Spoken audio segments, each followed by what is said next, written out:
Okay, 2012 Subaru Impreza, similar to the XV, Crosstrek. You're going to change the front differential fluid. You need to be careful because this should have been just an easy change, and Subaru has made it a little bit difficult, and you could really cause some damage.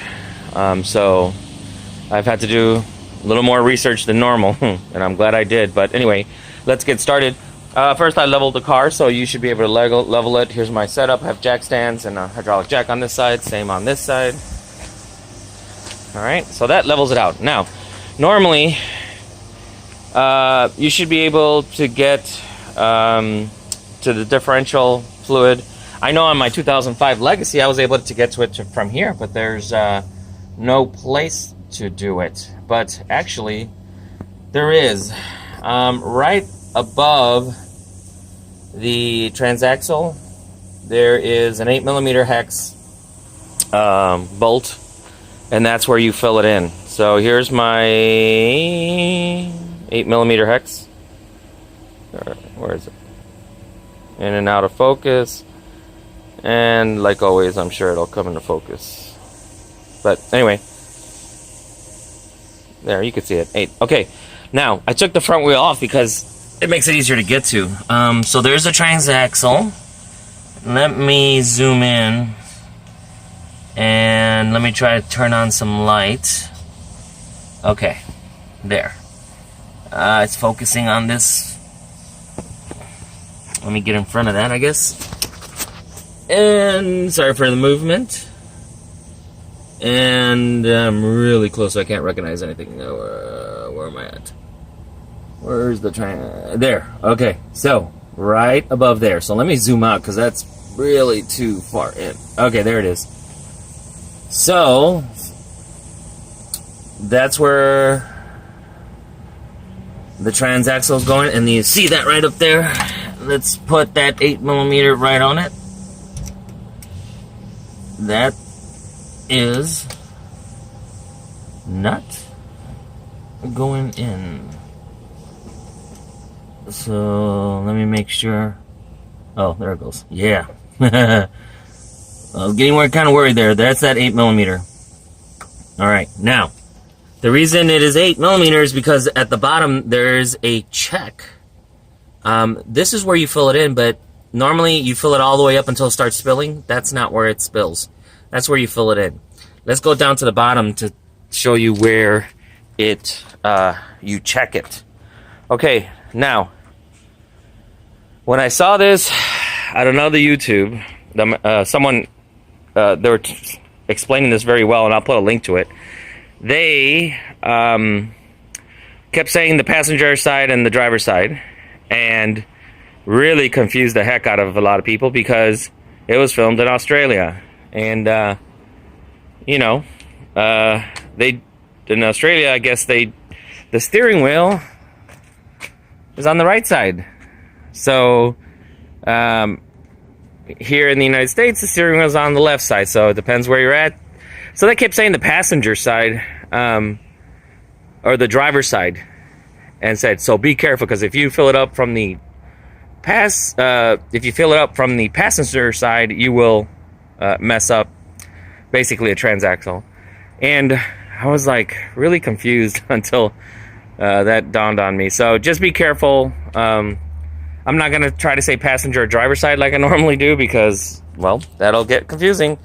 So I'm going to say facing the front of the car. I'm actually facing from the driver's, from inside the car. If you're facing the front, it'll be my right or my left. And so so right now, I'm telling you that it's on the right side, facing the front of the car. That's where will be the bolt that you're going to fill it in. All right, so now I'm at the front of the car, and that's the back of the car. And so let's review here. First, we have the oil plug, and then we'll move back. You'll see the differential, and you see how it says differential oil, and then it says over here check. And so this is on the left side of the car, and this one's on the right side of the car facing out. So that's the back, so you can get your bearings. And then if you keep going, this is the CVT fluid in here, and a lot of people take this bolt out thinking it's the oil. So that's not it. So anyway, so over here, and here's the check plug. This is actually where it's gonna start dripping out of. Okay, here's where you drain it. So for draining, you need this big T70 tool. It's the same for my 2005, and so I have one. And then here's that 8mm again. So you see how it fits in the check. Okay, so now the reason they made this 8mm, and then let me get to the right side and see if I can find that. Okay. It's really hard to see from my vantage point, but here's somewhat, and I can't really get to it right now, but this is how you guide yourself. The transaxle, and then right above it you would see the fill plug, and it will be 8mm as well. Now here's why that's important, and I'm disappointed in Subaru, but you know, as good Subaru owners, I guess we deal with these things. If you go to the left side of the vehicle, where you normally put the transaxle fluid in there, well, over here they have another plug, and I have actually that I put that in there so you can see it. Right? This one's much easier to get to, except it is 10mm. And so there it is. This actually goes to your CVT. So what I'm hearing is that people are removing the drain plug, and then here's your check, right? Drain, check, and then fill, which kind of makes sense. Here's your drain, here's your check, and then here's your fill. Well, that is not the fill, and you could tell because it is you need a 10mm, so you need a different tool. So if you're using two of these, you're now doing the exact wrong thing. It is not that. That actually goes in the CVT. So what people are doing is they're draining their differential, and then they're contaminating their CVT, and now they're running it, and they're basically doing damage to both. So that's the trick here that you need to know. To leave that alone. Do not touch it. I'm not sure why Subaru would even, well, that's not the way you're supposed to do it. So even though the check is here and the drain is here, it's actually on the right side, which is hard to get to, where you have to take the tire off, and there, that's your fill. So that's it. Be very careful. I'm gonna go ahead and do it and try to demonstrate. I'm gonna put some differential fluid there and try to see if I can watch it come out, so that you convince yourself that that is the right place to do it. And again, this is in the United States. This is a Subaru Impreza 2012, so that you're well aware of what you're getting into.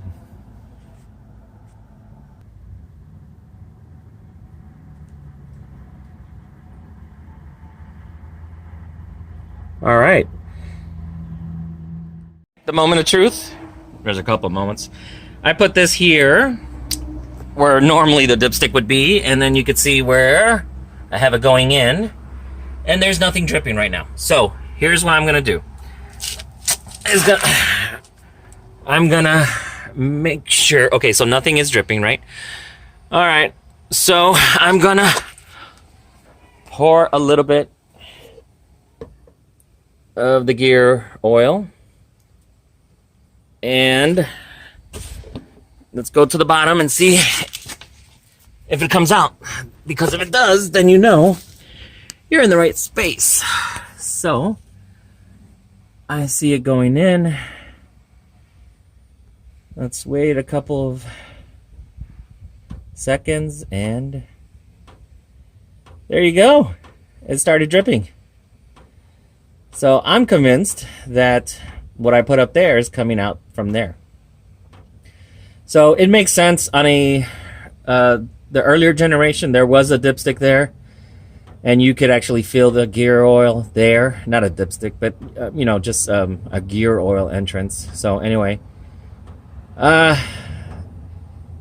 so time to tighten it up. I think the torque is on the big drain plug 51 foot-pounds. On the little guy is like 29 and 25. It's gonna be hard getting a torque wrench in the here in this side, remember, but anyway, okay. I'm convinced. I feel a lot better, and I'll give you my last thoughts. Oh, it's dripping more now, so feeling really good about that. I'll give you my last thoughts, but that's it. Oh, I guess the other trick is, so I'm gonna close up the some is dripping from the side now, so it's about to drip twice now. So that's from the tube. Oh, some of it's stuck over here. All right, probably need some help. There it goes, because it was like stuck over here. So anyway, it's dripping what I put in there. So that's good enough for me. Oh, now I really pulled it out. Okay, I'll give you my final thoughts, but basically what I'm putting in there is coming out, and that was the big deal. Now, the way you know if once it's full is that other one, the check one. So I'm gonna put the big plug in at 51 foot-pounds. I'm gonna leave the other one open, and what happens is it's internal. Once it raises to the right level, it actually goes through a tube, comes out the other side. So once the other side, it's coming out the other side, then you know you're full. You stop everything and close everything up. So anyway, I'll give you my final thoughts after this, but it's pretty self-explanatory from this point. All right, I'm done. Cleaned everything back out. Probably gonna smell a little bit once it hits the catalytic converter, but anyway, final thoughts. It took about a quart before it started dripping from that other side, from the check side. One thing I didn't show you is that magnetic plug. It had a lot of sludge on it. So while the fluids still look good, that plug had sludge. So it's 50,000 miles.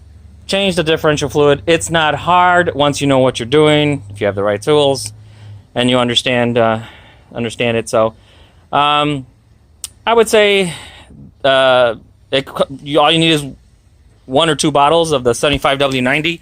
Of course, I have this Subaru brand. But all in all, after that, I just torqued it up 50-something foot-pounds on the big one, 25, 30 on the other ones.